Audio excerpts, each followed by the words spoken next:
Om Shanti Shanti Shanti. Namaskar, and good morning, good afternoon, good evening, everybody who's tuning in. Welcome to another episode of New Earth TV Live. I'm looking forward to the broadcast today as we're going to be doing another guided meditation journey as we're going to be going to the higher self. So that's going to be very exciting.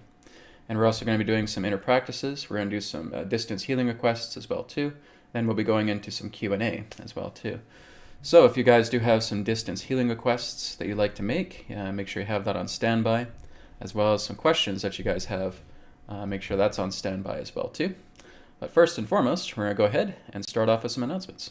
Beautiful, sacred geometrical clothing, apparel, and accessories imbued with spirit source energy to heal, rejuvenate, detoxify, and strengthen the body. Shop now at healingcodeshop.com.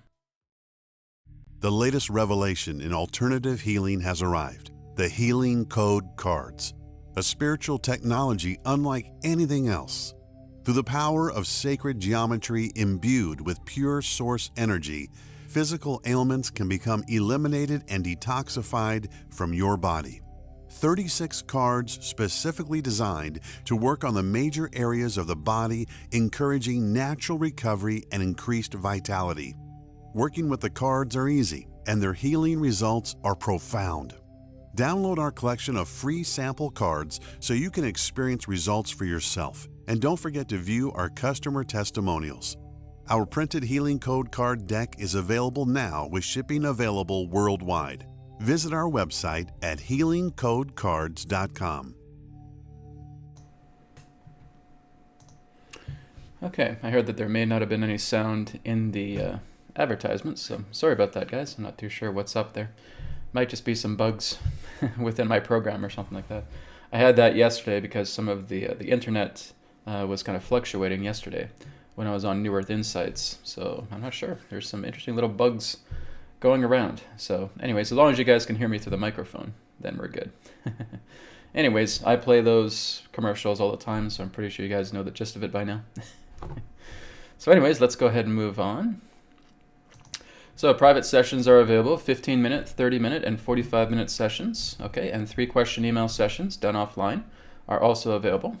And you can go to newearthteachings.com. Again, I am booking for the month of September. So again, if you want to book for private sessions or for 3-question email sessions, just go to newearthteachings.com. And finally, everything here on this New Earth Teachings channel is backed up onto Odyssey. So to visit the backup channel, just go to odyssey.com/@newearthteachings. The link is in the video description. Okay, so we're going to go ahead and get started with today's broadcast. So first and foremost, we're going to be doing a guided meditation. So here we are, this wonderful visual.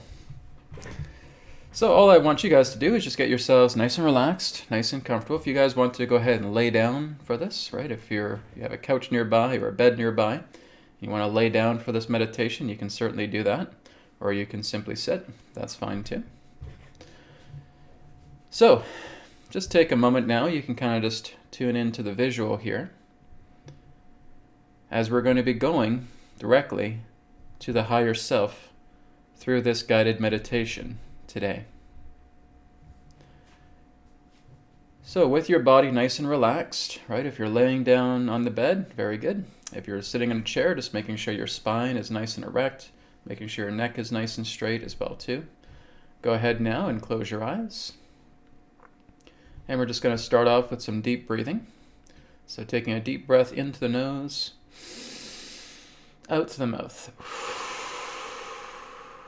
Into the nose, out to the mouth.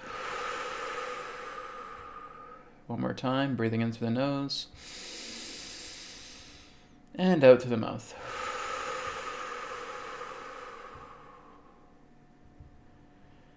And just letting yourself now move into a deeper state of relaxation, a deeper state of calmness.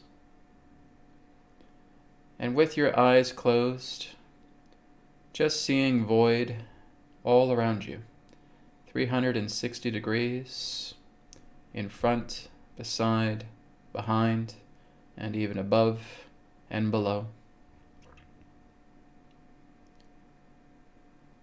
And as you look above yourself, you see this faint light like a star that is making its way down from the infinite void as it's getting bigger and bigger and brighter and brighter. And that this star brings itself just several feet directly in front of you and encapsulates you with brilliant white light. And as that brilliant white light fades, you see very much of what you see here through this visual on screen. You see yourself traveling through the dimensions. You see yourself traveling throughout the entire universe, throughout the cosmos. And up ahead is that very white light. That white light is carrying you. That white light is guiding you through the essence of your being. For you are every single star that you see. You are every single atom that exists. You are everything from the microcosm to the macrocosm. And through this visual, you are simply looking into the exploration of yourself. And as you see that brilliant white light just ahead of you, that is guiding you through the cosmos of your inner being, it is telling you to relax and to just be. For the greater that you are able to relax, the greater your connection to the higher self shall be. To let yourself completely be still. To let yourself be completely thoughtless. To let yourself simply be in your awareness and nothing more. Just to observe, just to witness, and just to be. And as you relax, as you bring yourself into calmness, as your body gets still, as you are simply being, the white light becomes brighter and brighter. The white light starts to encompass you once again, until you feel nothing but that white light that is pervading all around you. And now you are seeing yourself in a white light construct, where no matter how far you look down or up, left, right, back, or forth, there is nothing but this white light realm.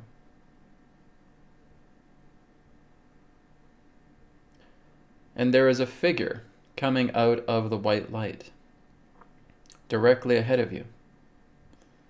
And this figure is an illuminated being, wearing a beautiful white cloak, as luminous as a star. And you're able to see their face, but you see that it is only your face. That this being in this white cloak is simply yourself. And this being simply stops directly before you and takes off their hood. And you see the higher self of you. And they look back at you with such a gracious smile, with such a loving presence, and they hold out their hands, inviting you to take their hands. Let yourself take their hand now, both hands, and they invite you to sit on the floor of the white light space. And you notice that as you sit down on the ground, it feels as soft as a cloud. Everything around you feels soft and gentle and subtle. Your higher self reminds you to relax yourself, to be calm, to keep your heart rate balanced, to keep your pulse balanced, to keep everything within the body balanced. And just closing the astral eyes now, as you tune into the presence of your higher self that is holding both of your hands. And the higher self simply reminds you that you are simply holding your own hands, that the one before you is you. And to let that presence in, for it is only the presence of yourself. And as you let that presence in, you can feel an exchange of warmth from the hands of the higher self, with all of that warmth flowing through your hands. Letting that warmth move further up your arms, going up into your neck, into your head, down your shoulders, your back, your upper chest, the lower back, the lower abdomen, the waist, the hips, going all the way down the legs, right down to the bottom of the feet, where you feel your entire body filled with this beautiful, soft warmth. The warmth of the higher self, the warmth of you.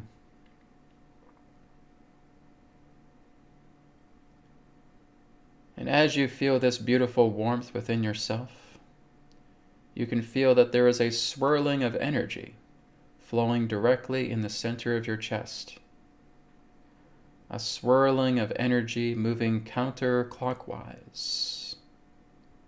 And this counterclockwise swirling of energy represents a beautiful white orb that is permeating from your chest. And that this beautiful counterclockwise swirling orb permeating through your chest is the intelligence of the higher self. And as you feel that swirling energy, you are encouraged by the higher self to bring that energy directly into your heart. Let yourself move that energy now directly into the center of your heart. And let all of that swirling energy absorb itself directly into your heart. And as it enters the heart, feel the intelligence of your higher self entering your being.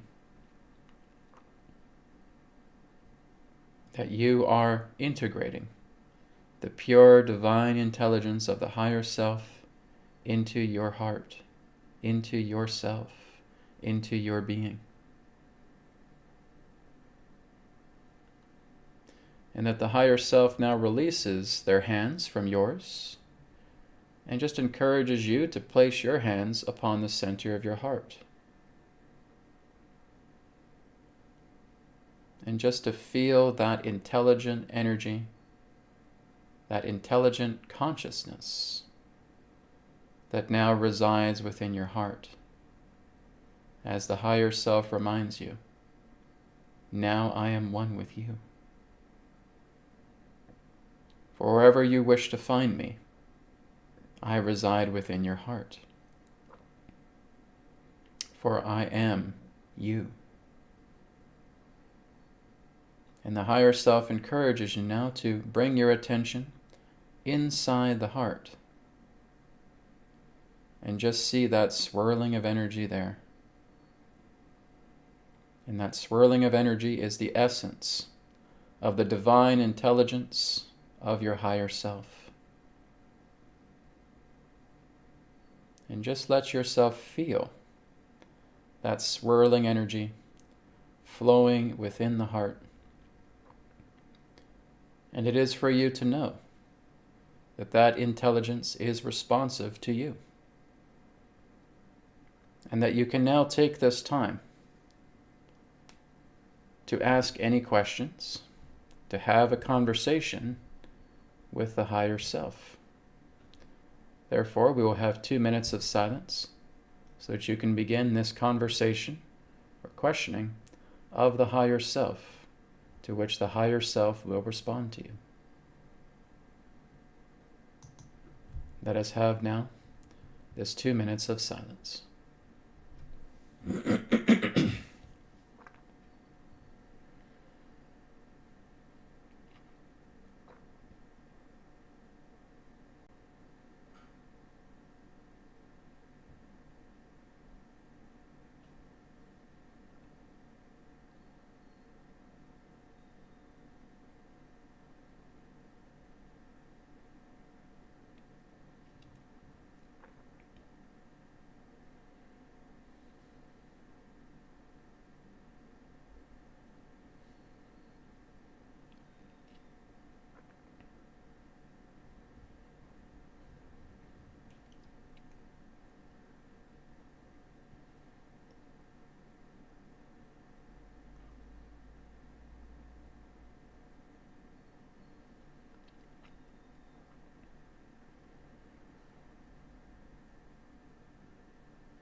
And now taking a deep breath in and a deep breath out. And letting yourself be at ease now as you return back into the body, as you turn back into the white realm that you are in now with the higher self. And now you are looking back at the presence of the higher self, seeing your own face in a luminous form representing the higher self. And the higher self simply smiles at you and raises themselves up from the floor. And you raise together with them. And the higher self embraces you with a warm, affectionate hug, reminding you, I am always within you. I am always within you. And through the words that the higher self speaks to you, you find yourself once again traveling through the cosmos with the white light guiding you up ahead.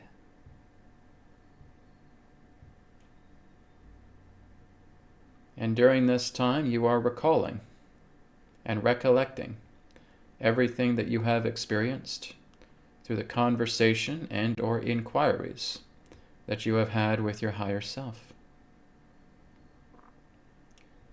Let these memories be remembered.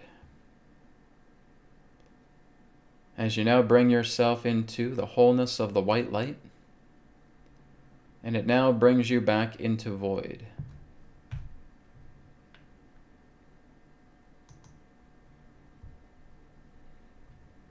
And as you return to void, letting yourself be brought into rest, as you lay down into the void with your eyes closed, returning back now into the physical body,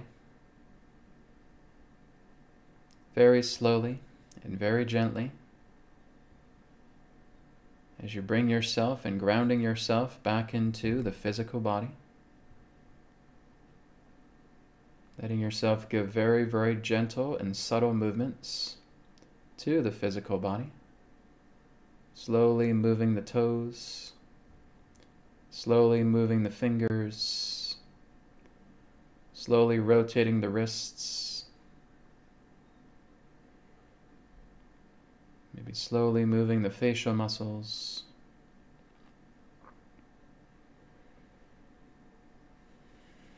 fluttering the eyes, and just letting yourself very slowly, very gently, returning back into the present moment.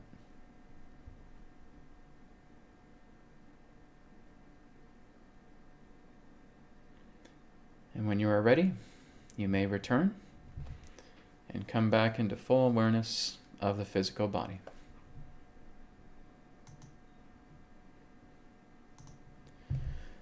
Okay, so thank you very much, everybody. I hope you have enjoyed that meditation, going to the higher self. Hope you guys had some wonderful experiences, being able to connect with your higher self in that way, knowing that the higher self is always within you, right? So it's just a matter of tuning into the heart. You're feeling that swirling energy within yourself. It is always there. But more important than the energy is the intelligence behind it. And that intelligence is the intelligence of the higher self. Know that that is always with you. So thank you very much, everybody. Hope you enjoyed that meditation. The next thing we're going to do is we're just going to look into a little bit of inner practices, and then we're going to go into distance healing. Okay? So if you guys do have some distance healing requests, either for yourself or for others, you can feel free to put that in the chat when you feel ready to do so. But the next thing we're going to do right now is inner practices. Okay? So, getting yourself nice and relaxed, nice and comfortable. And we're going to do some heart rate variability breathing. Okay? So with heart rate variability breathing, if you guys have already worked with BCR technique or prana transmission technique, then you're pretty much aware of how it goes. Okay? For those of you who are hearing about heart rate variability for the very first time, what we're going to be doing is we're going to be breathing in and breathing out through the nose. So as you inhale, we're going to do basically a 4-second breath. Okay? As we exhale, we're just going to be adding 2 extra seconds to the exhaling breath. Now what heart rate variability does is it stimulates the parasympathetic nervous system. Okay? So as it stimulates the parasympathetic nervous system, this is what's keeping your heart rate nice and balanced. So your heart rate level may go down a little bit. Your pulse will become stabilized. You will feel this beautiful rejuvenation effect as you're stimulating the vagus nerve. The vagus nerve touches all of the vital organs within the body, and you're learning to relax the organs and to stimulate them and to be rejuvenated. All right? So just follow me with the heart rate variability breath.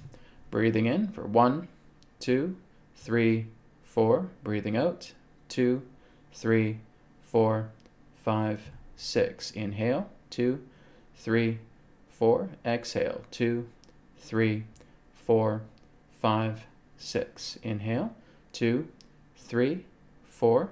Exhale, 2, 3, 4, 5, 6. Inhale, 2, 3, 4. Exhale, 2, 3, 4, 5, 6. Inhale, 2, 3, 4.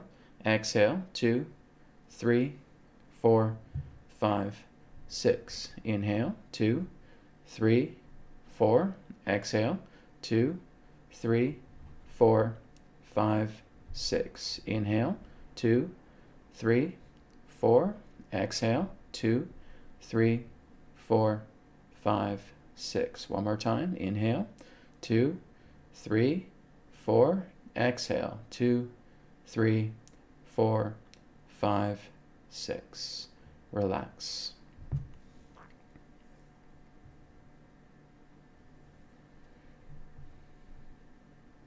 And just be aware of how your body feels after doing that short amount of heart rate variability. Does it feel lighter? Does it feel gentler? Does it feel more subtle?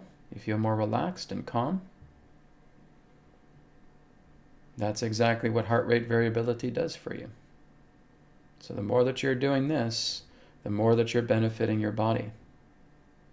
If we get stressed, if we get strained, if we get tense, with a lot of the things happening, that's what's going to really cramp up the body. That's what's going to bring you into more of a serious confinement. And being able to do something as simple as heart rate variability reverses that process. Second thing we're going to do right now is we're going to do some Om chanting. Okay? So, we're going to do verbo Om chanting. It's not going to be mental. Okay? It's going to be aloud. So don't be shy where you are. Go ahead and chant Om with me. Okay? So take a deep breath in.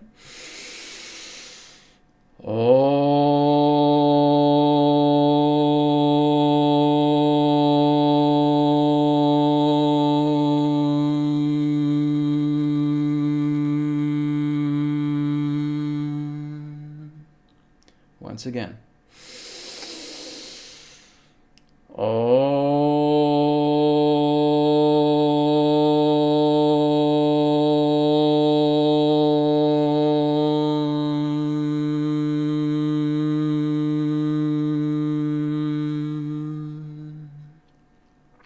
One more time.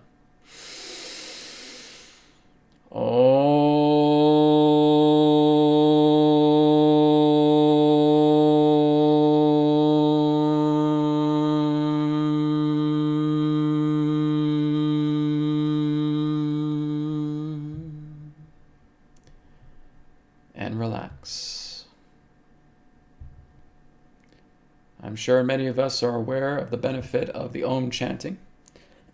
But when you are able to direct the Om chant upon your physical body, you are forming a state of containment where your body is going through an intense purification process. The Om sound is the primordial sound of all creation. It is what brings everything back into divine balance. And so when you are emitting that sound and bringing your focused intention upon the body therefore goes through that rejuvenation effect. You're purifying the blood, you're purifying the cells, you're purifying the organs, you're purifying everything within the body. Bring it back into its prime balanced state. So it's good to do some Om chanting throughout the day. Okay, the final inner practice that we're going to work with is we're going to again work together with the peripheral pillars, what the Hawaiians often refer to as hakalau. Okay? So right now, all I want you to do is just look directly in front of you and just placing your fingers into your peripheral vision. So your left finger is at the edge of your peripheral vision to the left. Your right finger is at the edge of your peripheral vision to the right. And I want you just to stare forward.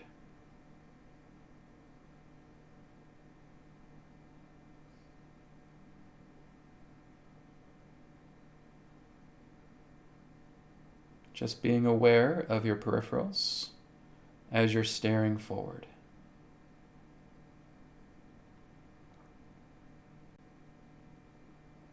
And now you can drop the fingers down.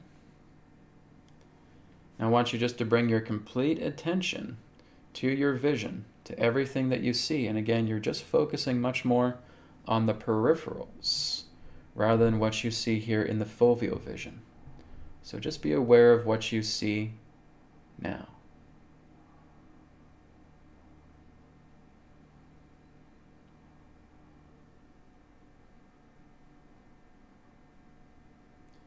And now I want you to bring your attention down to your ears.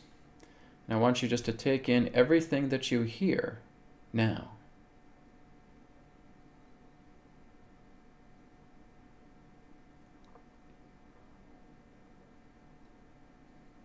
And now I want you to bring your attention down to your nose and just take in everything that you smell now.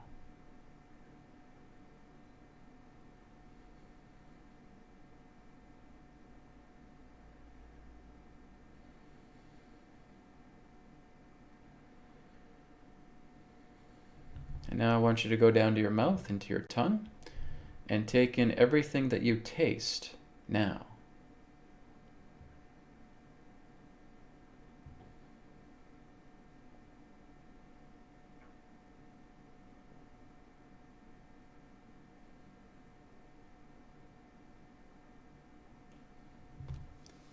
And finally, I want you to bring your awareness to your entire physical body, just to the skin, and being aware of everything that you are touching now.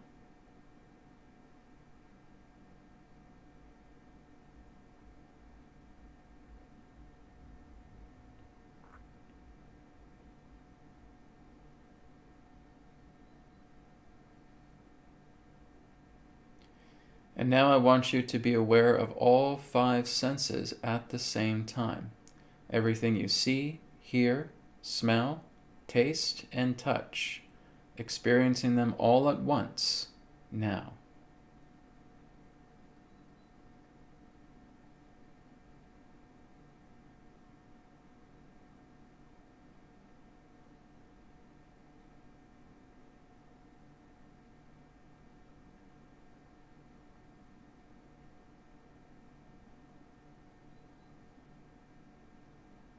And take a deep breath in and out.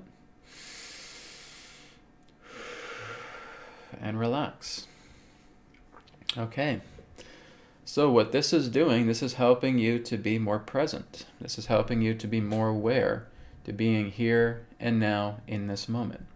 So when you're bringing your attention to all senses at the same time, you are completely encapsulated in sensory awareness. Okay? Now we can even go beyond that, but these are just some simple practices that are helping you to learn how to be more present. Not to be living in the past, not to be concerned about the future, but just to be completely here and now. And when you start to learn to tuning into your senses, one at a time at first, and then being able to experience all 5 senses at the same time, your mind and your awareness is completely here. It's completely present. You're taking in everything that you see, smell, taste, touch, and hear. And that keeps you grounded and centered and aware in this present moment. And that is where you are at your most powerful. You are the most powerful being when you are present. You are the weakest being when you're caught up in the past or caught up in the future, because you're just putting yourself in a thought bubble and you're bouncing around that thought bubble, right?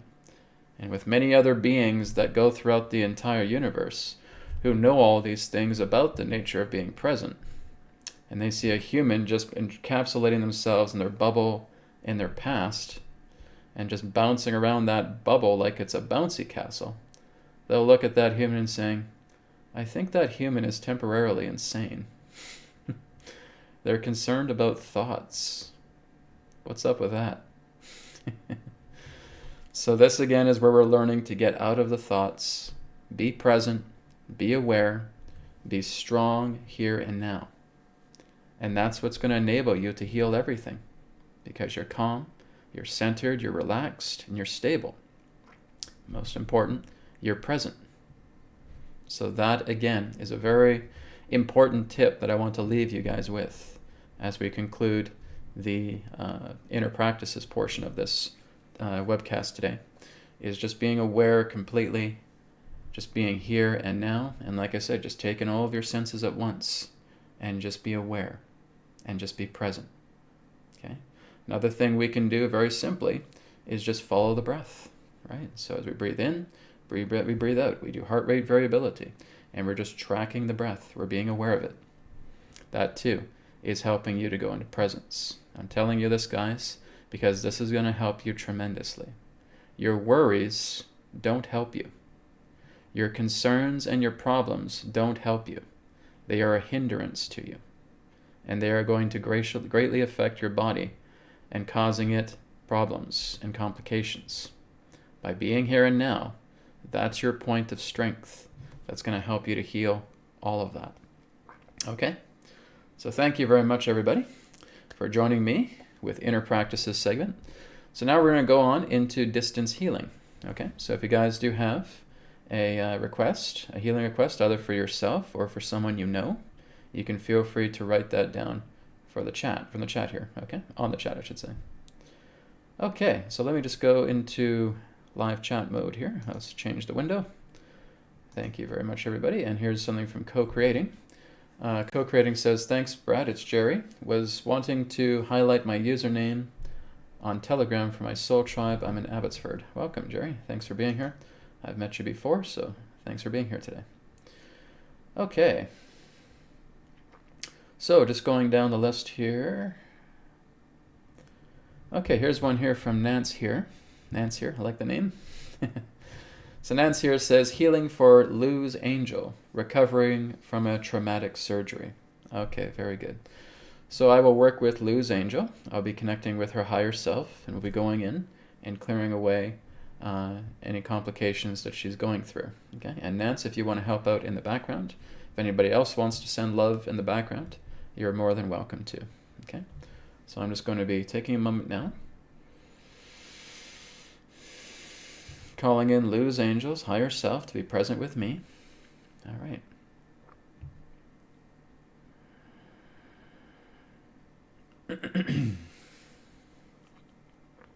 And I'll firstly be starting by opening up Lou's angels' chakras.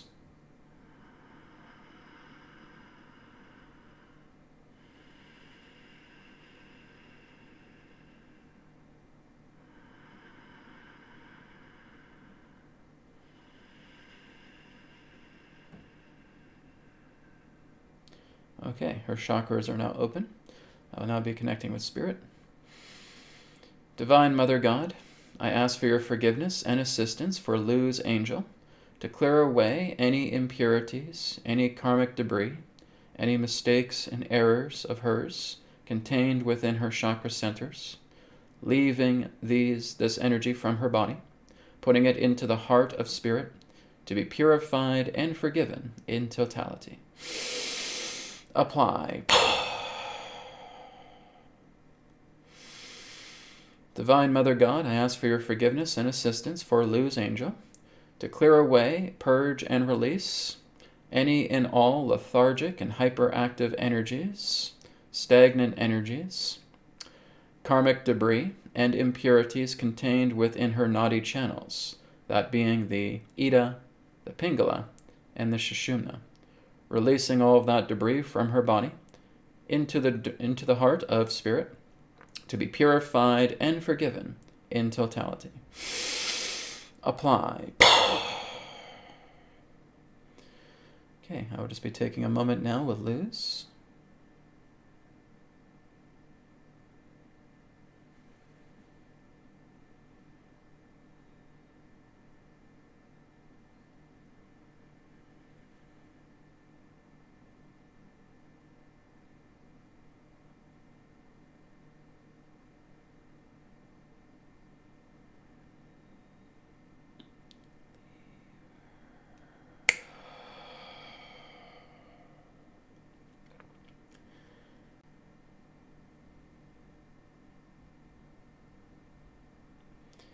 Okay, now closing up her chakra centers.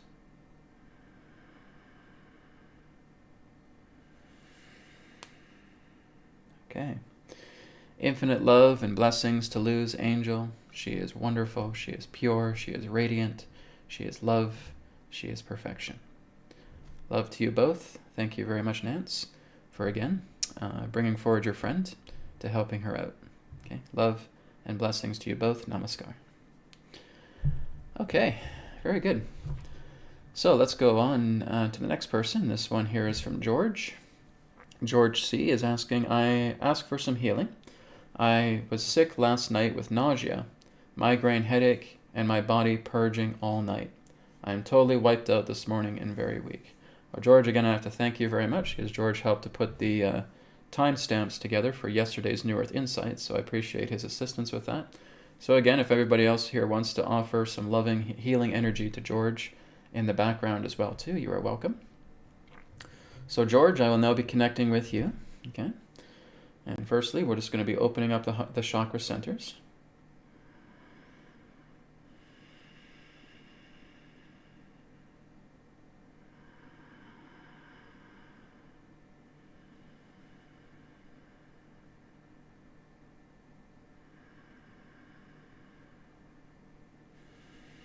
Okay, George, your chakras are now open.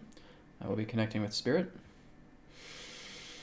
Divine Mother God, I ask for your forgiveness and assistance for George to release, clear away, and purge any karmic debris and impurities contained within George's chakra centers, releasing it from his body, putting it into the heart of spirit to be purified and forgiven in totality.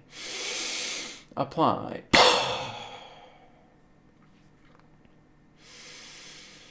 Divine Mother God, I ask for your forgiveness and assistance for George to purge, release, and clear away any lethargic and hyperactive energies, any stagnant energies, impurities, and karmic debris contained within George's nadi channels, the Ida, the Pingala, and the Sushumna, releasing these energies from his body, putting it into the heart of spirit to be purified and forgiven in totality. Apply. Okay, George, and just taking another moment or two here with you.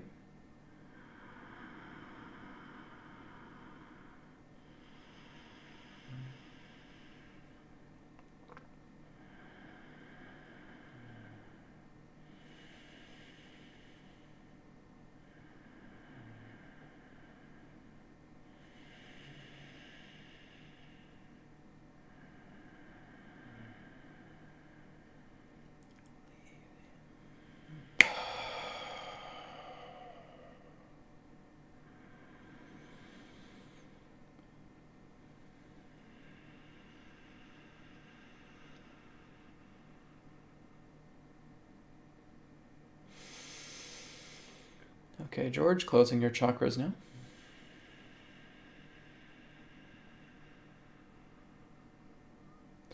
Chakras are now closed. Love and infinite blessings to you, George. Thank you very much. You are blessed, you are pure, you are radiant, you are loved, you are perfection. Namaskar. Okay. So, George, you're going to be going through some very powerful transformation. Okay? So, just let yourself go through this time of recovery, of rejuvenation. Spirit is with you. All right? Blessings to you, and thank you very much. Okay, going down the list here a bit more. This one is from YYZ Pauline,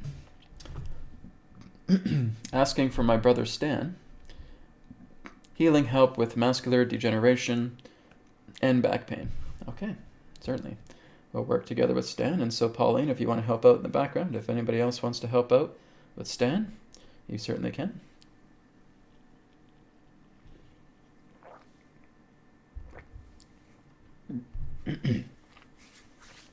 Okay, I'll just take a moment now to connect with Stan. I ask for Stan's higher self to be present with me now.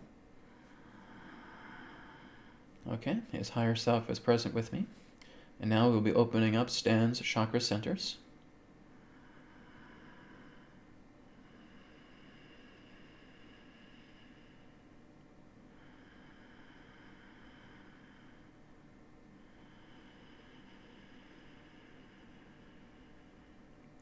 Okay, his chakras are now open. I will now connect with Spirit.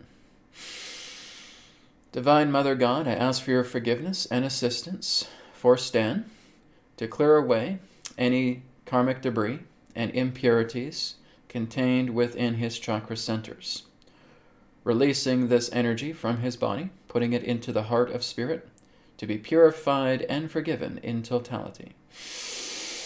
Apply. Divine Mother God, I ask for your forgiveness and assistance for Stan to clear away, purge, and release any stagnant, lethargic, and hyperactive energies, any karmic debris, any impurities, any mistakes and errors contained within Stan's nadi channels. That is the Ida, the Pingala, and the Sushumna. Releasing that from his body, putting it into the heart of Spirit to be purified and forgiven in totality. Apply. And now just taking a few moments here with Stan.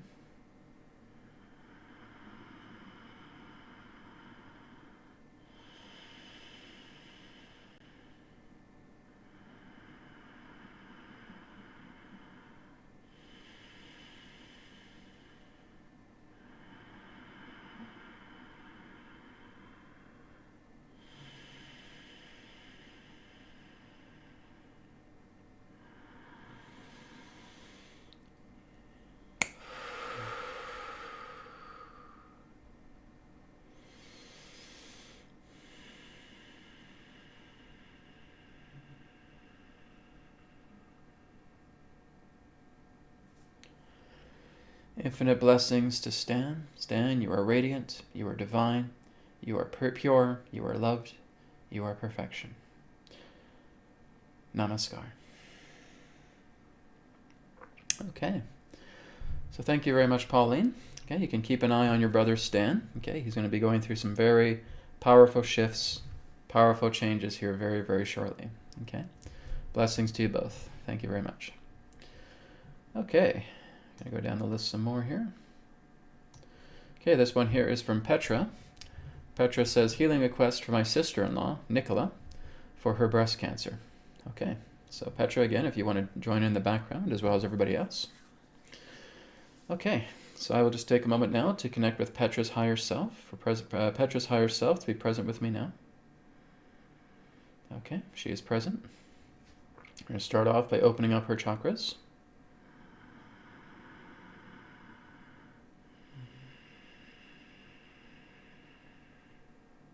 Her energy is very strong. She's a very, very strong, intuitive woman. Okay? Remind her of that, in case she doesn't know. Okay, so her chakras are now open. Connecting with Spirit. Divine Mother God, I ask for your forgiveness and assistance for Nicola to completely purge away, release any and all karmic debris and impurities within her chakra centers, releasing it from her body, putting it into the heart of Spirit to be purified and forgiven in totality. Apply. Yeah, Nicola is very strong. She's a very, very strong person. I can feel a lot of angelic presence around her too. Okay, moving now to our Nadi channels. Divine Mother God, I ask for your forgiveness and assistance for Nicola to purging, releasing any and all lethargic and hyperactive energies, karmic debris, and impurities contained within her Nadi channels, that is the Ida, Pingala, and Sushumna channels, releasing it from her body, putting it into the heart of Spirit to be purified and forgiven in totality. Apply. Okay, just taking a few moments now here for Nicola.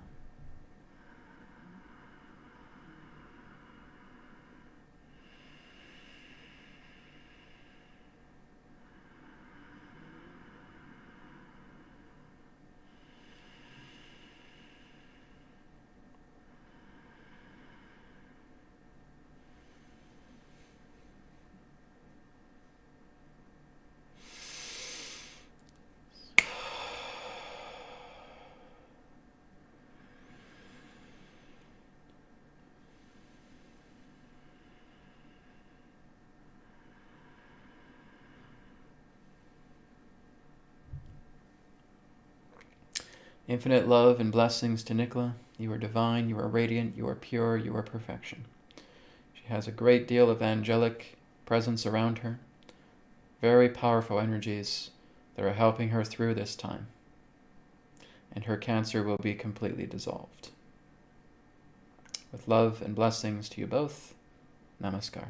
Thank you. Okay. So Petra, you have a very, very powerful sister-in-law. Okay.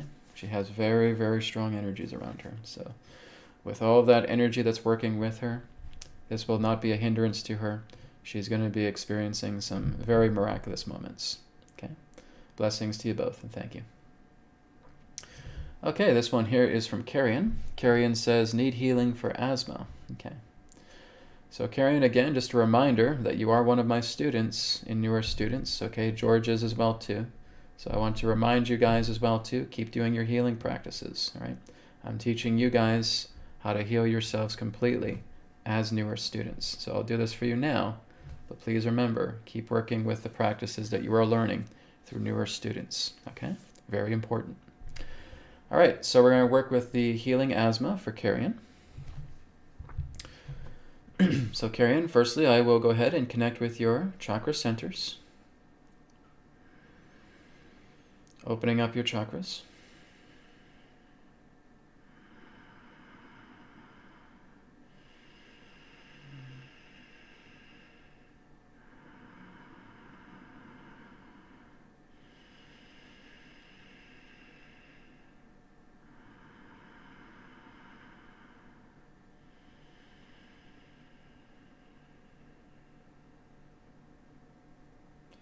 Okay, chakras are now open. Connecting with Spirit. Divine Mother God, I ask for your forgiveness and assistance to clear away and to release all of the karmic debris and impurities contained within Carrion's chakra centers, releasing it from her body, putting it into the heart of Spirit to be purified and forgiven in totality. Apply.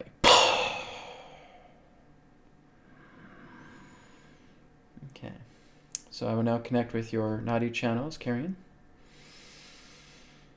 Divine Mother God, I ask for your forgiveness as well as your assistance to connect with Carrion's Nadi channels, that is, the Ida, the Pingala, and the Sushumna, to clear away any imbalances, any lethargic energies, any stagnant energies, any hyperactive energies, any karmic debris and impurities, releasing it from her body, putting it into the heart of Spirit to be forgiven and purified in totality.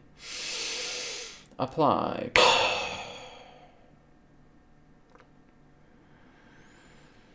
Okay, Karen, I'll just take a few moments with you now.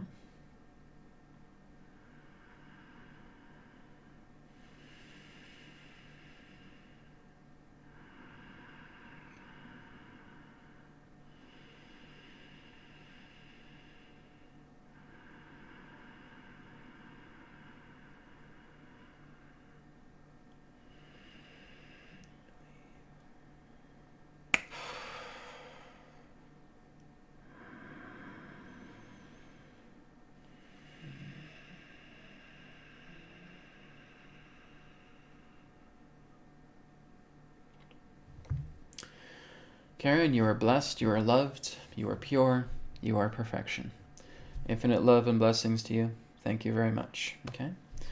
So again, just a reminder to both George and to Karen, as students, I want you guys to keep working together with your healing practices. You know what to do to heal yourselves. I want you guys really to take it to the next level. Make sure you're working with that frequently. Okay? Thank you very much. Okay, guys, we're going to take 2 more healing requests, then we're going to go into Q&A.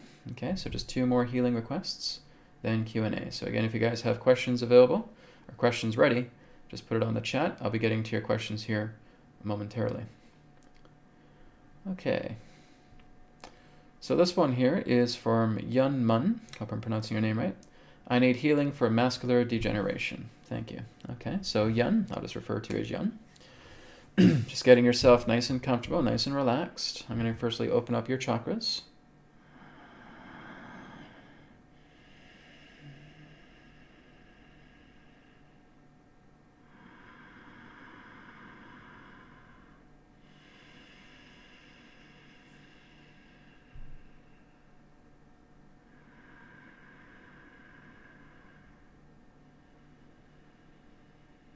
Okay, chakras are now open.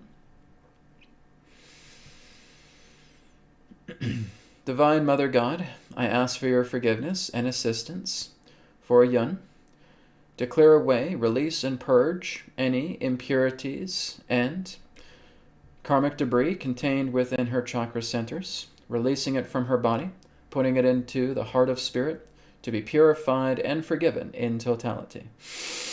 Apply.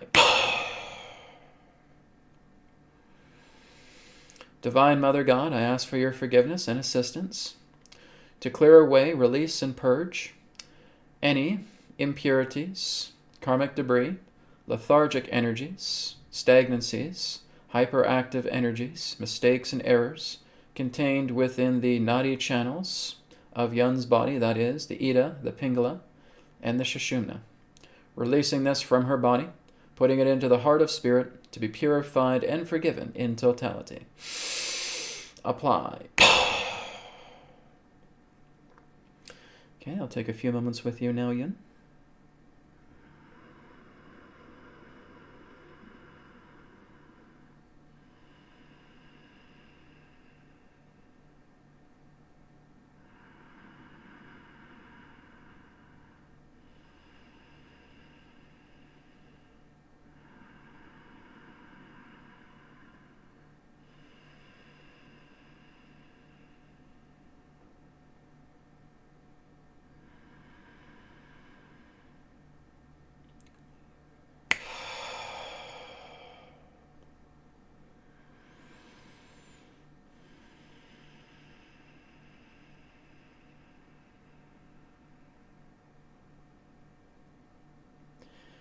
Closing your chakras.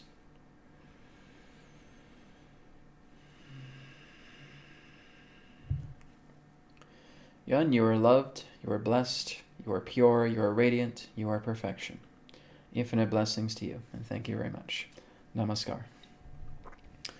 Okay, thank you, Yun. So again, you too will be experiencing some very powerful shifts here very shortly. Okay? Thank you. Okay, this final one here will be for Brisness. Okay, Brisness here. I've had a lump in my left abdomen since March. Had every test done, and they don't know what's wrong. Okay, so we're going to end with Brisness. Okay, at the end of the broadcast, guys, we'll do a quick group healing as well, too, through prana transmission technique. Okay, so you can tune into that at the end of the broadcast if I haven't got around to you. All right, so Brisness, I'll work with you right now. We'll work with that lump in your left abdomen. So Brisness, just take a moment now to relax. I'm going to connect with your energy now. And now opening up your chakra centers.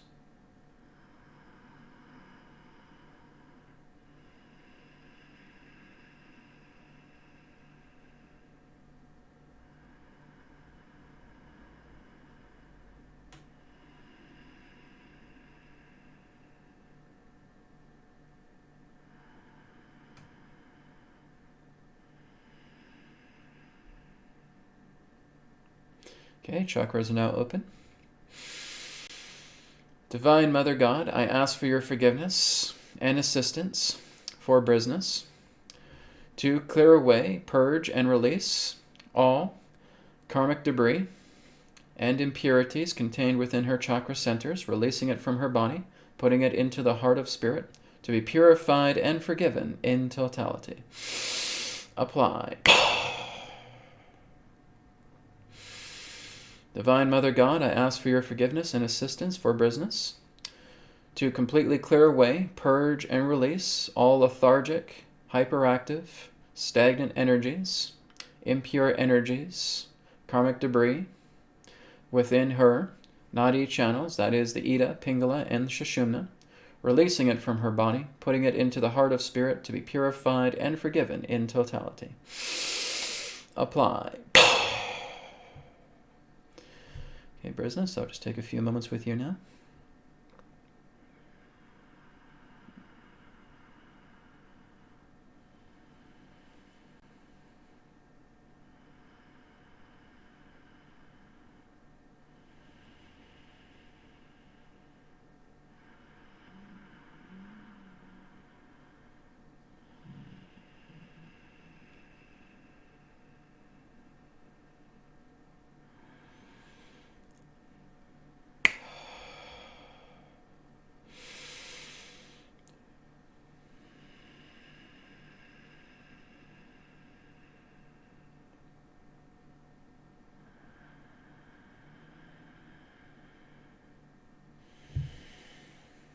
Okay, chakras are closed. Thank you very much, Brisness. You are loved, you are appreciated, you are blessed, you are pure, you are perfection. Okay, so again, big surprises coming your way too. Okay, guys, thank you so much for volunteering to have some healing requests done today. Like I said, at the end of the broadcast, we'll do a group prana transmission technique for everybody else. Okay, and like I said, that prana transmission technique will just be for you personally. Okay. So just take that for yourself. Anybody else who wants to do it, tell them about it in this video, send it their way, and they can do it too. All right. Okay, so we're going to go down the list now. We're going to go into Q&A time. So let me just take a moment to see if I can find some questions here near the bottom of the chat.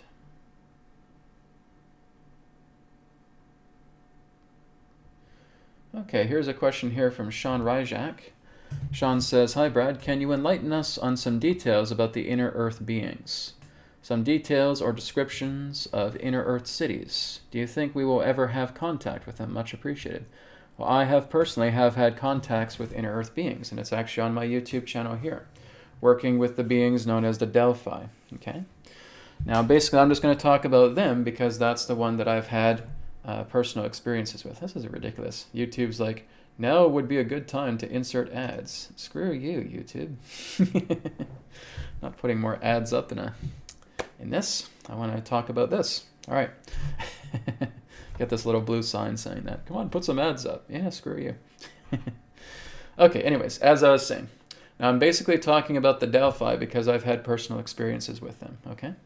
So when I first connected with the Delphi, I was living in Victoria, BC at the time, and I was living in a townhouse, and I had a pyramid in my front room. And I basically sat down in the pyramid, and I would do a meditation, and I was just basically kind of putting out a call for any beings connected to my soul who would like to connect with me.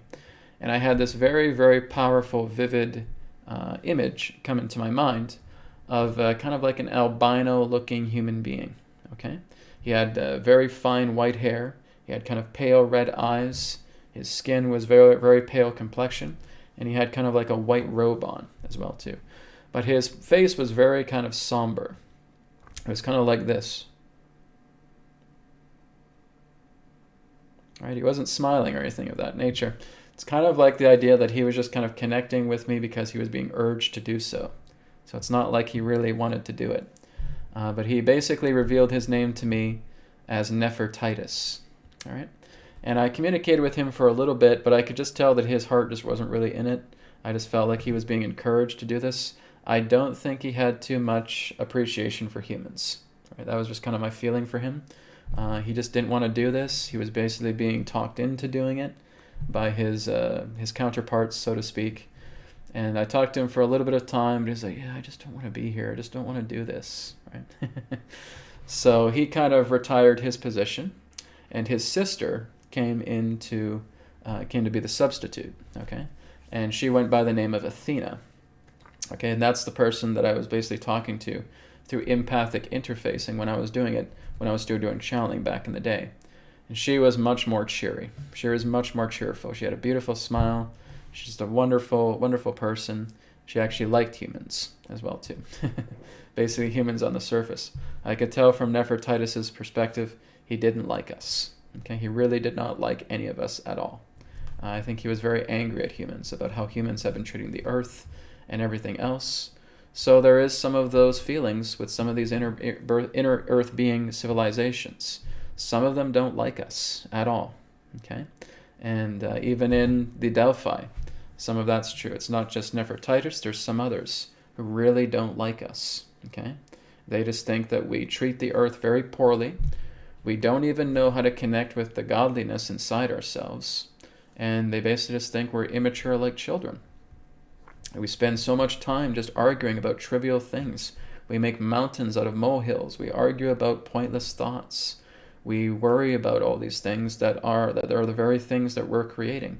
And basically they would say that we're very immature and almost in many ways very stupid. So I'm just giving you kind of the feedback of how some of the inner earth beings see us. And the last thing some of these beings want is actually to have us living with them. Because they don't really think we don't want a bunch of stupid humans living down here. Right? That's kind of their perspective. But the good news is there's a lot of inner earth beings that do support humanity, that do want to work with us. They're not looking to have us down there right away, but they want to work with us kind of like how mediums and psychics and channels will connect with other beings as well too. So they have certain appointed liaisons as well too that they may also have some more personal contacts with. But this was not really a channeling experience that I went through back in the day when I was working with Nefertitus and with Athena. It was more empathic interfacing, which means I was more directly connected with them on a much more empathic level. It was not really channeling, right? So I connected with them, and there was a time when I was able to go into the inner earth. I was actually able to go into a lucid dreaming experience. But I was intercepted along the way because I had this woman, the best way I could refer to her is almost kind of like a dark witch, right? Who basically imposed her face into my vision when I was looking to go into the Delphi, into the inner earth. And she imposed her face, a very scary, intimidating looking face, and it basically put a psychic attack within me. And I remember waking up that morning, and I was going out in the afternoon to get some groceries, and I had this crow that was coming down and skimming my head. And he would come down again, and he'd skim my head, and he'd come down again, and he'd skim my head. He wouldn't be cawing or anything like that, But what he was actually trying to do was actually trying to get some of this debris out of my crown. It was quite interesting. So he wasn't aggressive in any way. He was just kind of skimming my head like this. He was coming back down. He was skimming it again. He was coming back down. He was skimming it again. And I never had an experience like that. It was really, really good. After 3 times, he stopped. I was like, well, that was weird. So when I got back home, I went into meditation, and I was being told that I had some compromised energies in my energy system. So I was working with the healing abilities at the time. I was working a lot more with EQ method, and I was cleaning a lot of that out. So that was very interesting. So I was basically intercepted along the way to going into Inner Earth, into the Delphi, to try and meet up with them. The good news is I was successful in going into the Delphi. And what I saw was basically, it's almost like if you were looking at the open lands of Sweden. Okay, that's exactly what I saw. Now the Delphi were very, very hesitant in even letting me see anything. Okay? They're not used to humans. They're not used to us. But they were able to let me have a little glimpse. So it's kind of like in this little domed enclosure. And I was just seeing this land that was just going up further and further away. And it was just like farmland. It was like if you were to see like the open plains of Sweden or maybe Switzerland or something of that nature. It just stretched out for miles and miles. Okay, their land inside the earth looks like the surface. Okay, and they have a lot of holographic technology. A lot of their technology is holography. Okay, they don't have physical objects, right? There's no physical real objects in that sense that they're creating by hand like what humans do. They don't do that, right? So they work together with holography in their own dimension, because it is a dimension. It's kind of more of a compliant fourth density like dimension to where they exist. And they are able to manifest things through thought. So they work with holography in that way. And that's basically what gives them everything they need. So basically they're able to materialize something and then dematerialize it once they're finished with it. Okay? They don't waste anything. Nothing's wasted. Nothing within the earth is being used to be squandered in that way. So they're very resourceful. Okay? So, Sean, that's all I can really talk about. I can't really talk about any other inner Earth civilizations because I'm just talking about the Delphi because I've had experiences with them. Okay? So a lot of other people, I'm sure, have some connections with inner Earth beings, and they have connections of the inner Earth as well, too. But I want to just give you guys my perspective with a personal encounter I've had with the Delphi. Okay? And they are basically underneath Delphi, Greece. That's where you go. It's quite a few miles underneath the surface. I'm not too sure of the exact distance. But basically there's quite a good distance underneath the earth to where they reside. And they're basically in a pocket dimension. Right? And that's what represents their kind of higher frequency domain, where they're just exceptionally trained in mind. They're very well disciplined. And they can work with the power of their thoughts to manifest anything they want. They do grow food, right? So they do work with the earth to grow food and certain things. But as far as technology goes, it's always holographic. It's holography, right? So they can materialize something, right? They'll materialize these deck of cards. They'll use them. And then when they're done, whoosh, they're dematerialized again, okay? So that is basically what they represent. It's quite a beautiful civilization, even though, like I said, the good news, it's a small number within the Delphi that don't really like humans. But there's a larger number that actually does like humans, and they do support us, okay? So that's what I can share about that, Sean. So good question about that. Thank you for that. Going down a trip on memory lane there.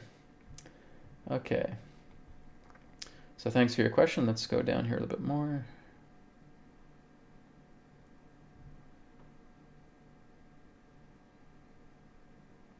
Okay, here's a question from Anna. Anna says, curious, I believe and trust. I trust my gut, but I don't have the sense of feeling the energy, healing energy. How do I feel the energy? Well, it's not a matter of trust here. It's a matter of being able to develop yourself, okay? Like I said, this is what I was talking about even with the healing code cards, right? Because I've been giving tutorials on healing code cards as well, too. And basically, when you have the healing code cards, just grab my deck here, okay? When you have the healing code cards and you start working with a particular card, okay, let's say the cellular enhancer right here. Now, when somebody looks at this card, someone who's very potent with their own energy will look at this card and they'll be like, whoa, That's really powerful. That's really powerful. Okay. All it is it's concentrating your energy and it's bringing it back to you. Okay. That's what the healing code cards are doing. Some of us just aren't well developed with our energy. Our energy is not very potent. Okay. So we start working together with potent energy by working with something like heart rate variability, pranayama breathing, ujjayi. Okay. So when you start working with pranayama a lot more, you start meditating on the heart. You start meditating on your feelings. You start meditating on who you really are inside. Over time, you're going to build up potency, okay? Even doing Om chanting. Okay, guys, this is why I recommend it to you today. If you guys do a frequent amount of Om chanting every day, you are going to make your energy very potent over time, okay?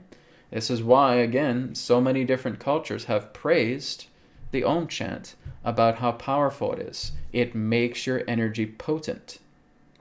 So when you're working together with pranayama, okay, that's making your energy potent. When you're working with breath work, okay, when you're meditating on the heart, when you're still of mind, when you're present, when you're doing your Om chants, these are all the things that make your energy potent, okay?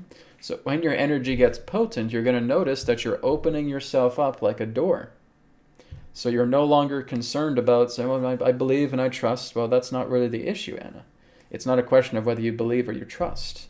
It's the idea that on a developmental level, you're not at the point where you can really feel your energy lucidly, okay, or vividly. Okay, for us to lucidly, vividly feel our energy, we got to meditate every day, okay? We got to work with our breath work every day. So like I said, heart rate variability, pranayama breathing, ujjayi breathing, Om chanting, meditating on the heart, being still, being present. All of these things in time are going to make your energy thicker. It's going to make your energy much more potent. Okay? Being able to look into yourself, feel your love, feel your heart, work with your empathy, work with your intuition. Okay? That is what's going to make your energy skyrocket. Right? You're going to actually have a much larger aura when you do that. The thing is, quite a lot of people don't do this. Okay? The great majority of the people on our planet don't do this. And they wonder why when they look at the healing code card, yeah, Brad, I'm not really feeling anything. It's not that the cards aren't working. The cards are certainly working. It's that your energy is not very potent. You can't really feel these things. You've spent more time in the outside world than the inside world. Okay? So you need to spend more time internally, doing the pranayama, working with Om chanting, being present, okay, working with meditation.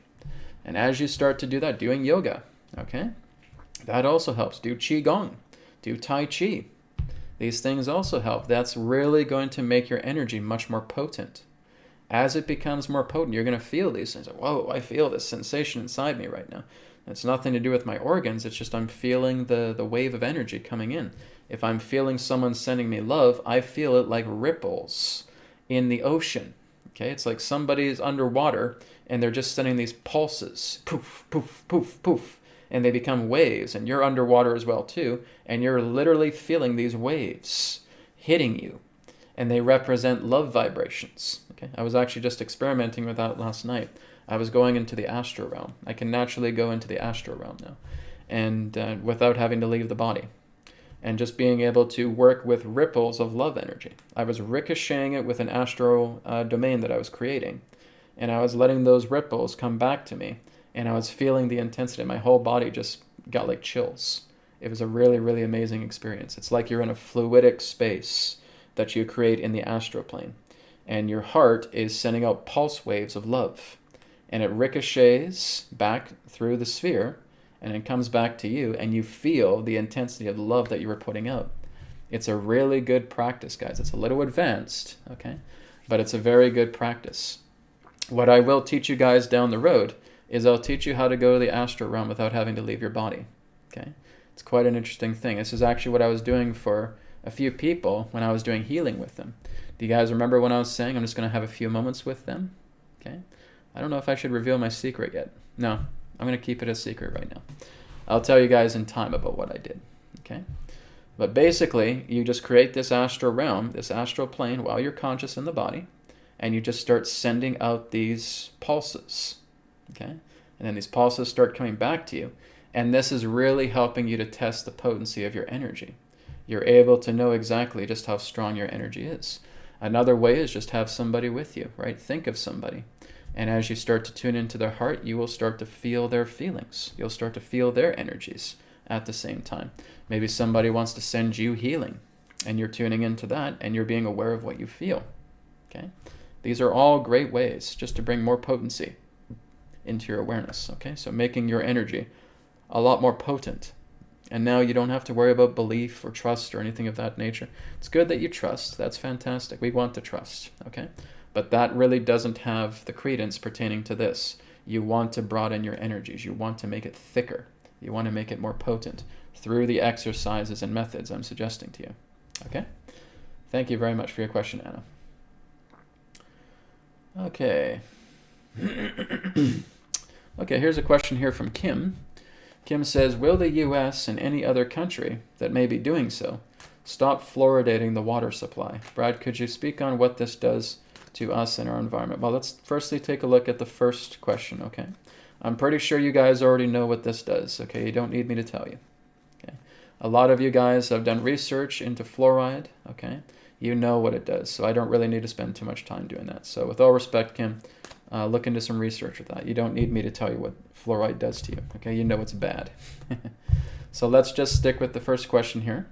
Will the U.S. or any other country that may be doing so stop fluoridating the water supply? Okay, let's stick with that question. Let's see what the tarot has to say about that.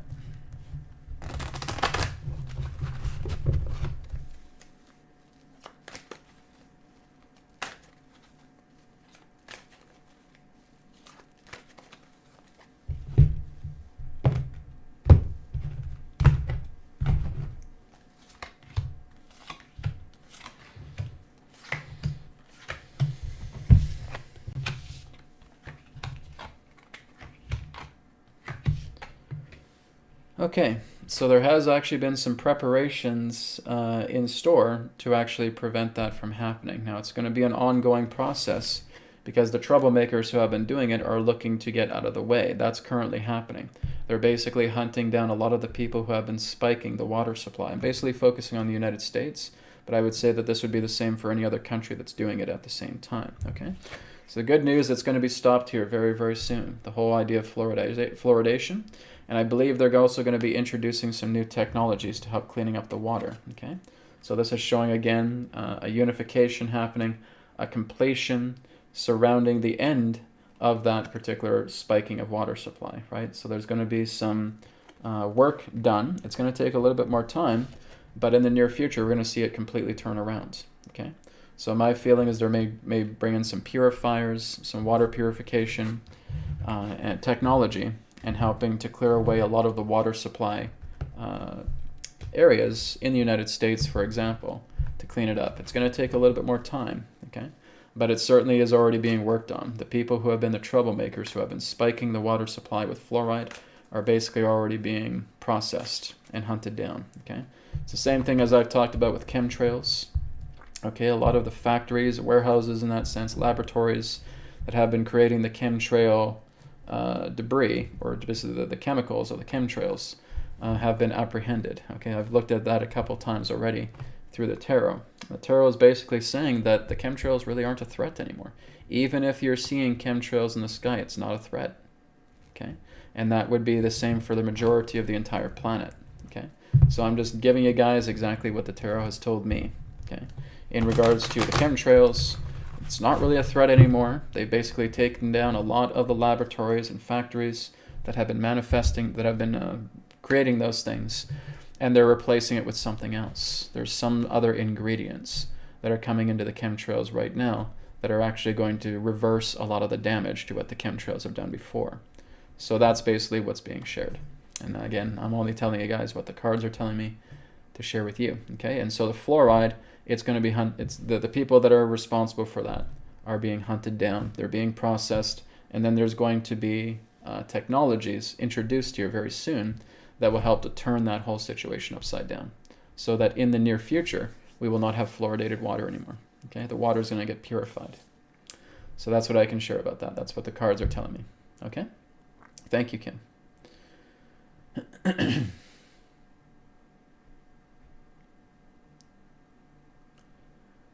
Okay, well, this is an update here from Business. Thank you so much, Brad. I felt that. I'm so glad you picked me. Blessings to you. Oh, great. Let me know how you're doing, Business. All right, so again, we did some deep healing on you today. Hope you continue to feel well. Okay, this one here is from EP. EP says, is the higher self a group consciousness, or is that something else? You have to understand that you are everyone and everything. Everything just comes back to one, okay? There is no group, okay? If we're really looking at this in the non-dual way, there is no group. There is no many, okay? That's nothing but holography. That's nothing but, again, separate self-consciousness. That's what the mind is very, very good at doing. The mind likes to compartmentalize everything. The mind likes to divide everything. The mind likes to give the image that there is more than one. Okay? And we get caught up in that. We get caught up into the delusions of the mind. The mind is not true reality because it is giving you the illusions of manyness. And manyness is not the way. When you connect with the higher self, you're connecting with spirit. You're connecting with your true divine self. Okay? That true divine self, as the higher self told you in the meditation, is that I am one with you. Right? You and I are one. This is why when the higher self pulled back the hood, you saw your face. Okay? It's just one. So the whole idea here, EP, is that you are the one. Okay? You are the totality. You are the whole. You are beingness. As you are beingness, all that exists is the one. This is why Advaita Vedanta would basically refer to itself as not two. Okay? So it refers to itself as not two because it does not correlate together with the mind whatsoever. As long as we correlate with the mind, everybody, you're going to be confused. Nothing is really going to make sense because the mind isn't really about making sense. All right? There's cause and effect as well too, but there's also greater depths of revealing that we at the particular time in regards to where we stand pertaining to digesting this won't get. So the mind is only meant to confuse. It's only meant to just throw all this holography your way and giving you the impression of duality. But there is no duality. You've never experienced duality. There's only non-dual. Okay? So basically we have experiences that we think represent some type of duality. But there is no duality. You have never experienced duality ever. Your experiences do not constitute the nature of duality. It is only through the ignorance of one's own polarities, of how they see good and bad, light and dark, good and evil, etc. That's how we create the illusion through ignorance about duality. Duality is the process of ignorance and nothing more.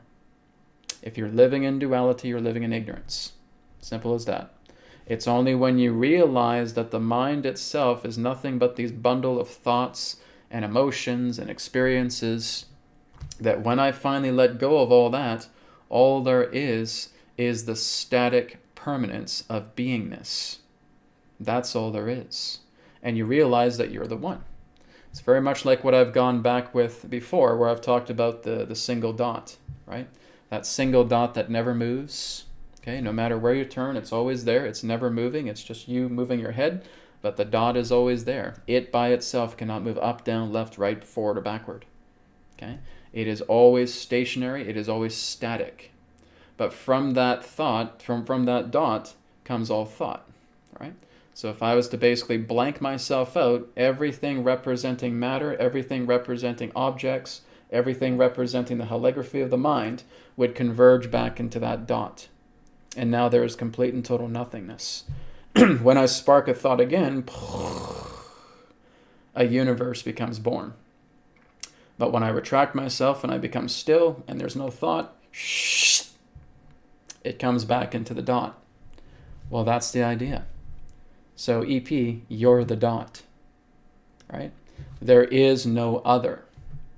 When you're looking at another, you're looking at yourself. You've never met another being. Okay? Everybody's you. Everything is you. Everything from the microcosm to the macrocosm is you. You are every atom. You are every subatomic particle. You are every universe. You are the multiverse. You are all of it, right? So it's seeing yourself in totality. It's seeing yourself in wholeness. What we're learning to do is clearing away the illusion of partiality, of seeing the partial. Oh, I'm the body and I'm the mind. No, you're not. Because that's you identifying with that.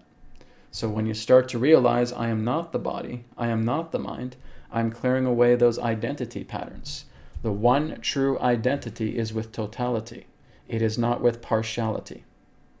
That's the idea, okay? So EP, there is only one. There is no group. You are the totality, okay? Thanks for your question. Co-creating says, is there a best time to do BCR? Usually I aim for morning and garden, barefoot, facing sun when it's out. You do it whenever you feel it's best for you to do it, okay? It's not about time. This is what you guys have to give up. You have to give up your threshold for time. It is experience that matters, okay? Let me put it in this example. So guys, I've been doing this work for nearly 14 years. It'll be 14 years this August, okay? Since I've been doing this work. But I have talked to people for 30, who are basically in their senior years, like they're 70 years old, who have been doing this work 30, 40, 50, 60 years, okay? And they've meditated every single day, and they've gone into themselves, they work with themselves, yet when they come to me, I start sharing this information to them through spirit that blows their mind like crazy. I didn't know that, Brad. How did you know this? I said, it's not me. It's not my information. It's coming through spirit. Well, that's kind of weird because I've been doing this for 50 years and I didn't even realize that stuff. And Brad, you've been doing it for only 14 years and you have this information because it's not about time. It's about experience, right? So when you have these profound experiences, let's say, for example, you've been doing this work for 5 years. And in those 5 years, you have had incredible, life-shattering, profound experiences. In those 5 years, you are going to be far more realized and far more experienced than a person who has been doing it for 50 years, who has not even come close to those kind of experiences. That's the difference.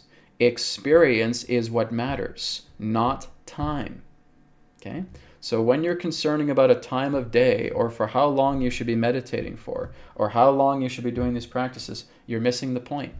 We want to look into the essence of experience. Experience is what's going to bring you into a propelling of consciousness. Okay? It's not time. There's even things that yogis say as well too. Well, if you don't actually do like 10,000 hours of yogic practices, then you won't be a master. You won't be a yogic master. To me, that's a bunch of crap. That doesn't matter. Again, people are still confining this to time. What's important is experience. Okay? Like I said, a person who's been doing this for 5 years, through those 5 years, they've had a repetition of great, profound experiences that have helped them to understand their nature of totality. Whereas a person who's been doing it for 50 years, who has not reached that state because they're just following the old drawing board of just meditating and following the breath, etc., right? They're doing everything by the book, but they don't have those profound experiences.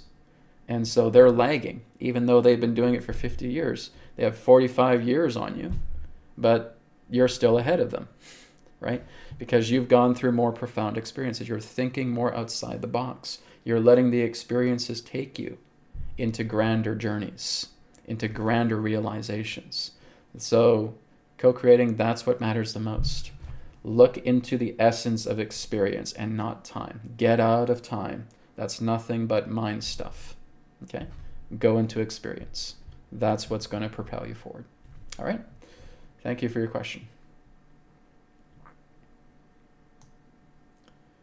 Okay.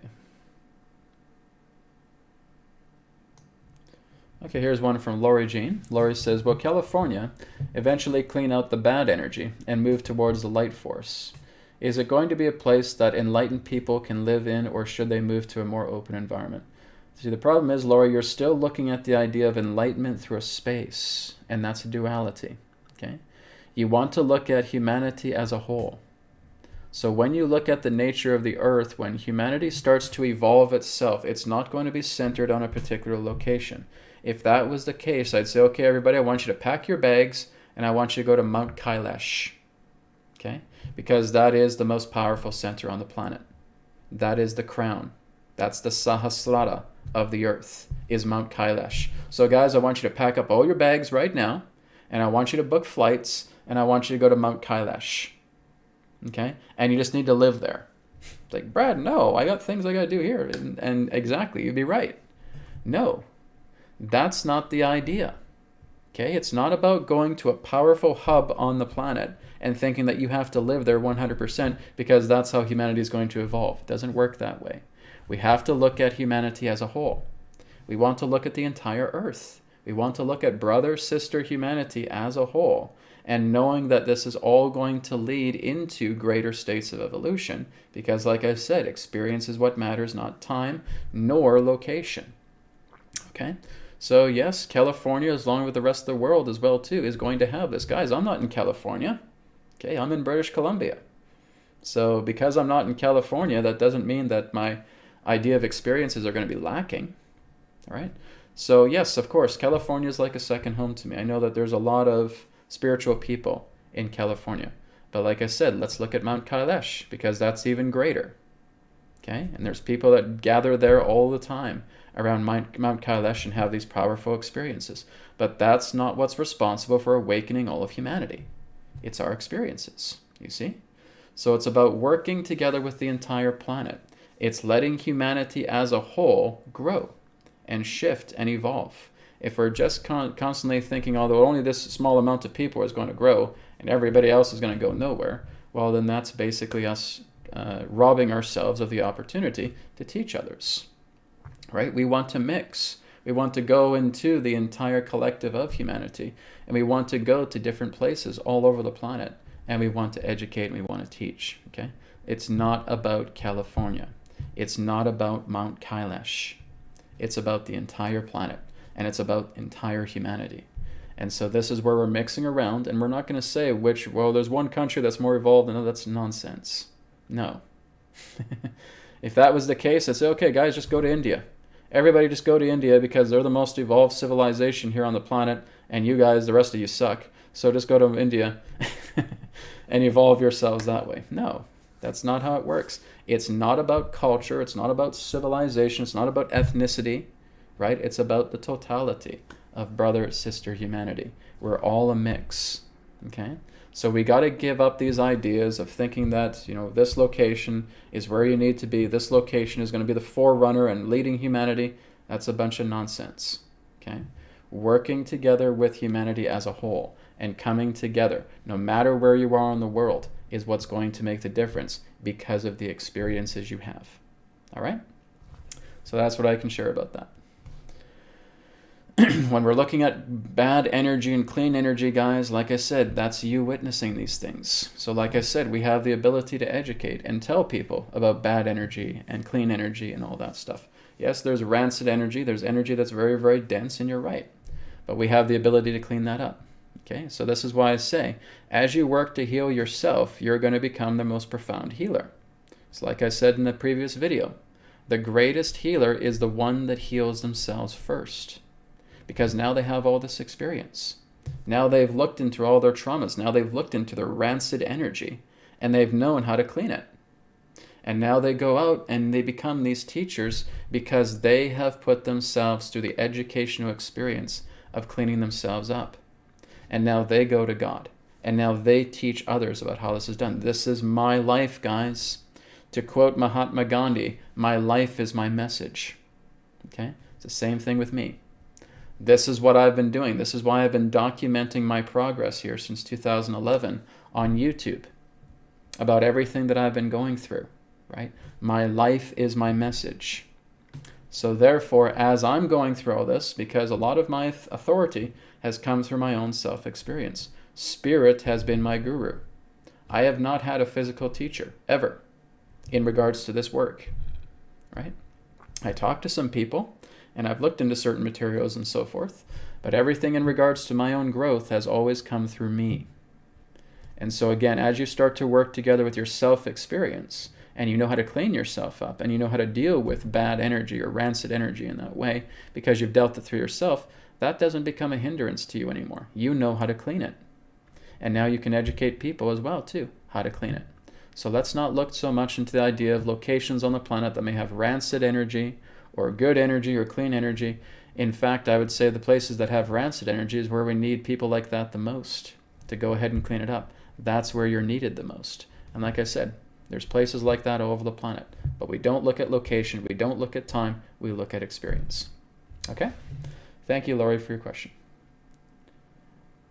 Okay, guys, we're going to take one more question, and we're going to do a group healing.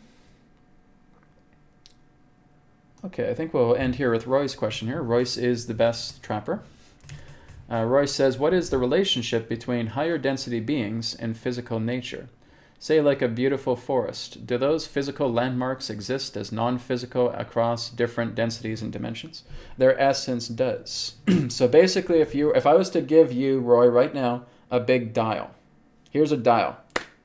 So all you do with this dial is you start turning it. As you start turning it, you start lifting yourself up through frequencies. As you start lifting yourself up through frequencies, you realize that the essence of these things that are around you remain, but they represent a lighter frequency vibration to where you are right now. Okay?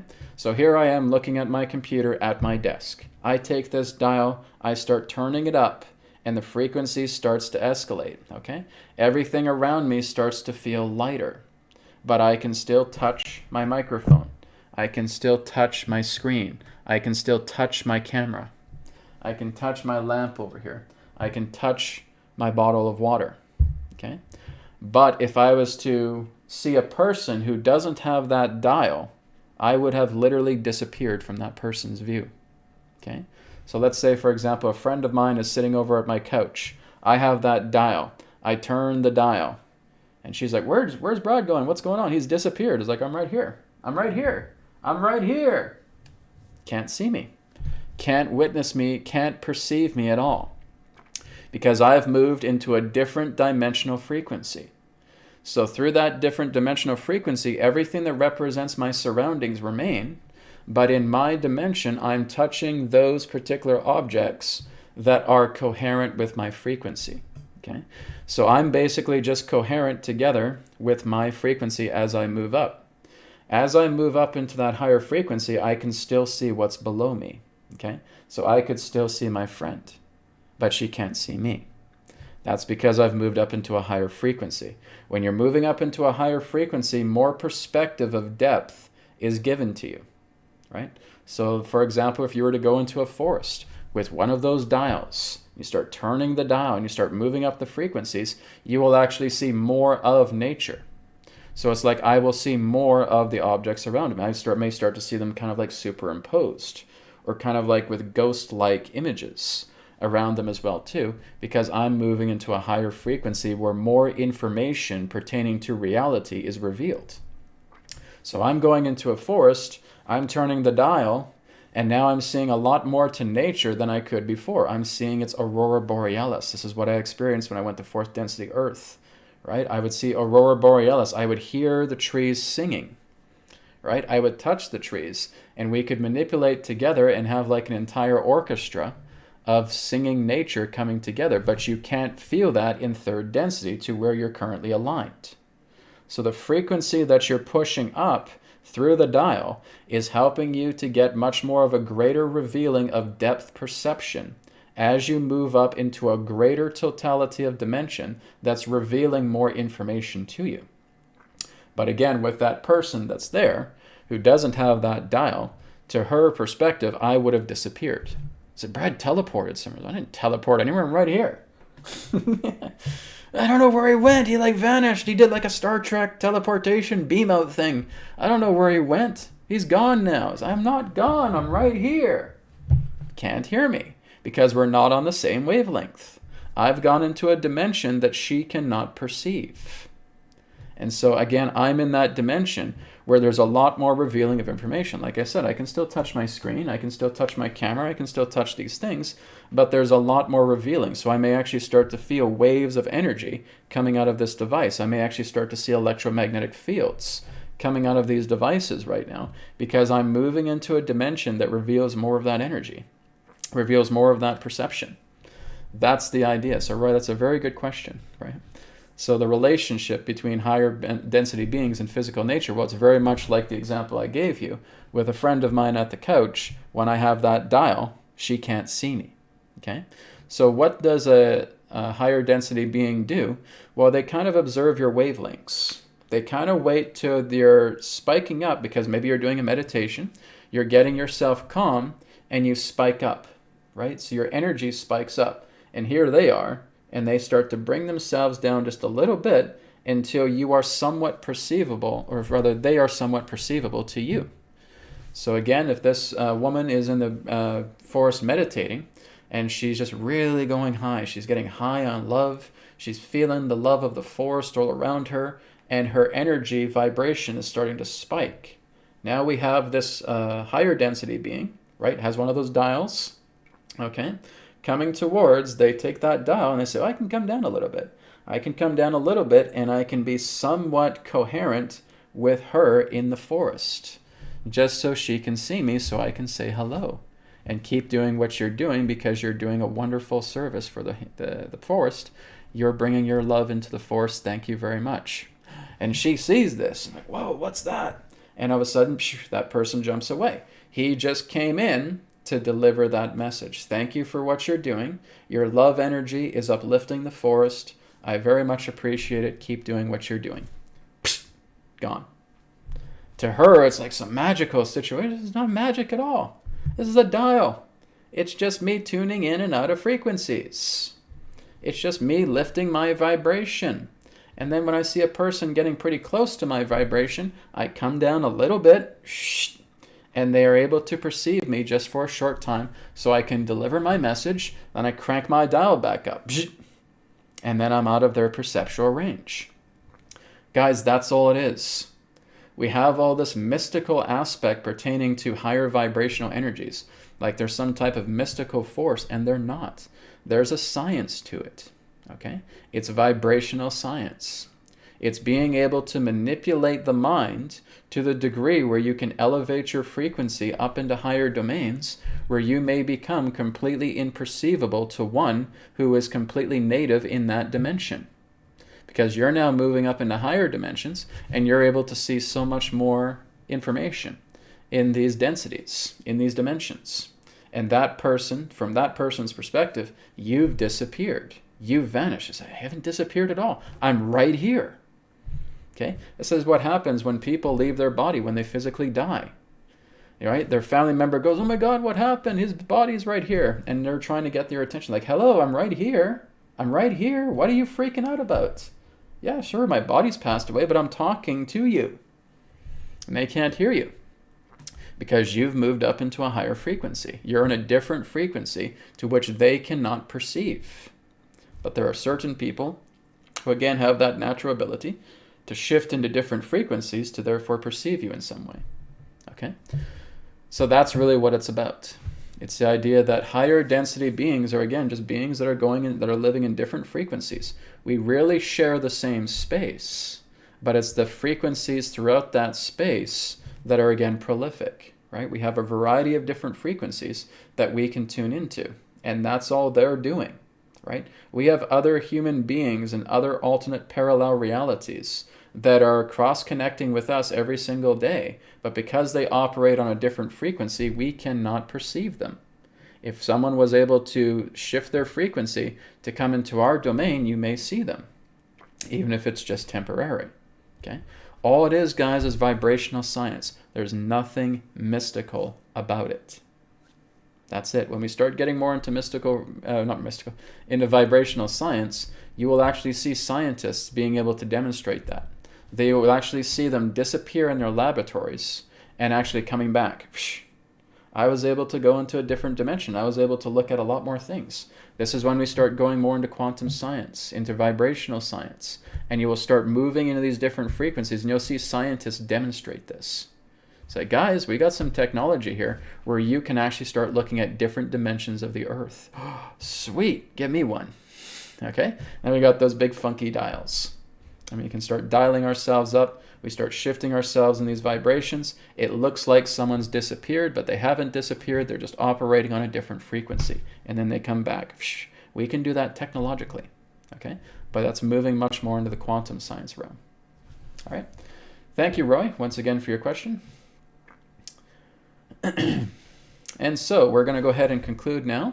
We're going to do our group healing, and then we'll wrap up today's broadcast. So if you guys want to join me, just get yourself nice and relaxed, nice and comfortable. Again, we're going to do prana transmission technique group healing together. Okay, so let's take a deep breath in.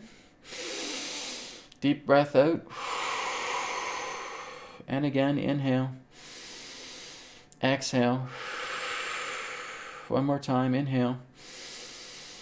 Exhale. Relax. Okay, right now I just want you to do a body scan with yourself. I want you just to be aware, even if it's anything relating to a physical pain in the body, that's something you can focus on through thought, okay? If it's something in regards to an emotional injury, right, emotional tendency, mental trauma, whatever it is, okay? You're just basically working with a thought. This thought is telling you you're in pain.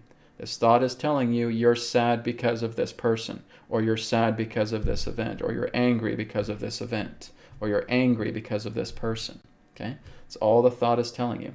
So we're just being aware of the theme of thought that's coming up, whether it's physical pain in the body, whether it's an emotional conflict, whether it's a mental trauma. We're just being aware of it now. Okay, as you're aware of the thought, be aware of what that thought theme is doing to you, okay? How are you reacting to that situation that the thought is? Okay. Now we're going to do a very special version of the prana transmission technique. Instead of heart rate variability, we're going to Om chant into that emotional conflict, okay? So again, as we're aware of that thought, that's basically showing us this emotional inflammation that we put through it, okay? We're just being aware of that now. And now we're just going to Om chant into that thought. We're going to Om chant into that thought that is going to affect your emotional inflammation, snuffing it out, okay? So we're going to do 3 Om chants. You can either do this in your mind or you can do it out loud. I'm going to do it out loud for demonstration here, okay?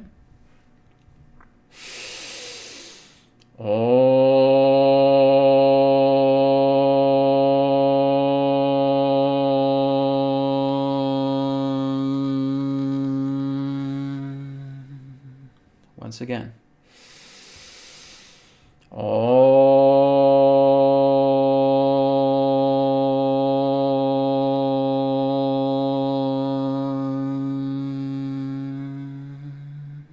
Last time.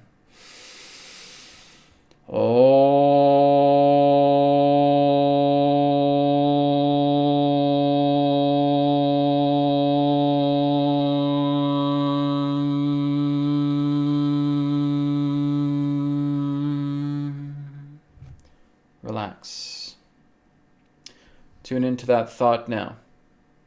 Is it still having an effect on you? Does it still affect you to think of that thought? Okay. Many of you say, no, Brad, not at all. Good. Push that thought away. Push it away back into the darkness. Okay. It no longer is an attachment to you. If the answer is yes, Brad, it still affects me a little bit, do some more Om chanting. Okay. 1, 2, 3, check in. Okay. This is prana transmission technique version 2. Okay. Version 1 is with heart rate variability 5 times. Version 2 is with Om chanting 3 times. Okay. So as we look into that, we're aware of that thought. If it doesn't affect us, we push it back into the darkness. We're able to release it and let it go. Now we go into phase 2. And phase 2 for version 2 is exactly the same as the phase 2 in version 1. Okay. So with our hands up here, we're now just going to breathe in spirit. Breathe out, spirit. Breathe in, spirit. Breathe out, spirit. One more time. Breathe in, spirit. Breathe out, spirit. Now that we have breathed in and out spirit, we're going to go to our sankalpa, which means our heartfelt intention. Okay? So in this example, we're just saying something like the following. I am healing my body to clear this condition. Okay? Saying it a second time more sincerely. I am healing my body to clear this condition. One more time, the most sincerely. I am healing my body to clear this condition. Good. And now I want you just to follow your breath, heart rate variability. Okay, so 4 seconds in, 6 seconds out. If you have your own rhythm of breathing for HRV, then you can use it. Okay, and I want you just to stay with the breath. Just following the breath and letting spirit take care of everything that needs to be taken care of in the background. Spirit is working beyond your conscious self. So you're just trusting spirit to take care of the body as you just follow your breath.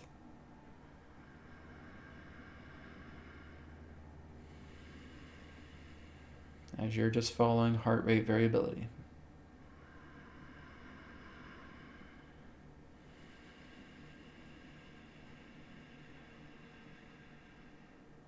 And intuitively, you will know when to stop. You will know when to conclude.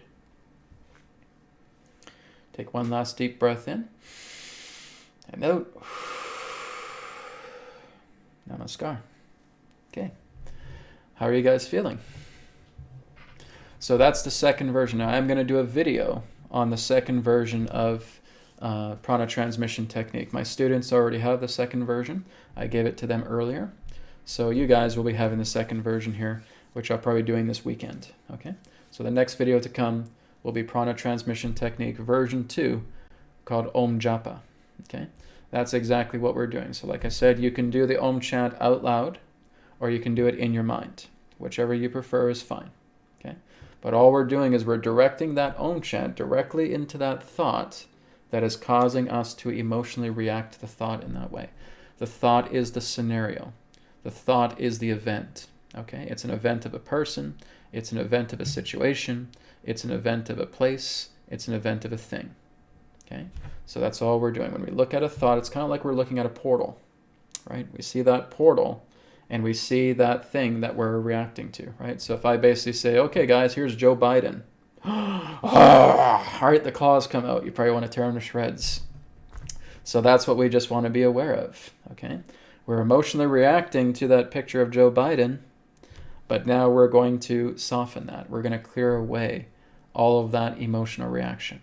And so we have that thought, and we're just Om chanting into that thought. Okay? If I'm saying to the Canadians, okay, guys, here's Justin Castro Trudeau.